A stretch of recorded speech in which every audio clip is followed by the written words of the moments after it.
I'm Kim, and I'm going to be answering this week's discussion board question, what I think people view as the biggest goal in human life.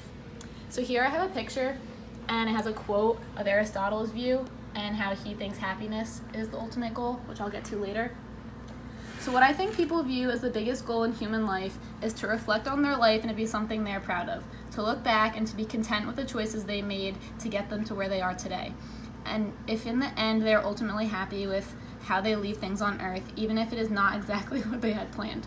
We as humans tend to put a lot of pressure on ourselves to achieve every goal that we set for ourselves and often think we cannot be happy unless we achieve these goals and expectations. But ultimately, in the end, I believe that we need to not get stuck on the fact that we may not have achieved everything, but look at our lives as a whole and appreciate the little things that made us who we are and not base ourselves and our happiness off of what society and others think we need to achieve in order to be happy with our lives.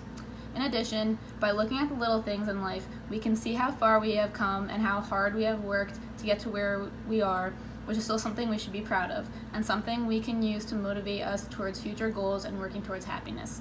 My thoughts on the overall goal in human life are similar to Aristotle's and this week's readings. Aristotle, as well, believed, and quotes, happiness depends on ourselves. He believed that to be an ultimate end, our actions must be self-sufficient and never for the sake of someone else. So our actions should be done for the sake of our own personal happiness and not in order to try and please someone else. At the end of the day, we have to live life with the decisions and final choices we made. I thought it was interesting when Aristotle mentioned we cannot officially declare if you have lived a happy life until it is over. He uses football as an example to explain we would not conclude a game was a good game at halftime. Therefore, we cannot conclude our own life as happy until the very end. I agree with his example and think it is important for people to remember that some of the best days of our lives have not even happened yet, and we never know what tomorrow has in store for us, so it is not possible for us to make a final judgment on our lives until the end. To answer the second question, is there something that human beings as a whole are made for?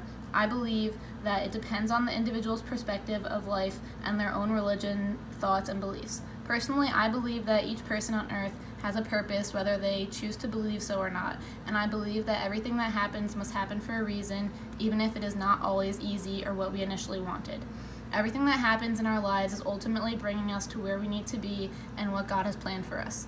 Thanks for listening, and in the end, I hope you realize you are where God has intended you to be and that you have reached your ultimate goal.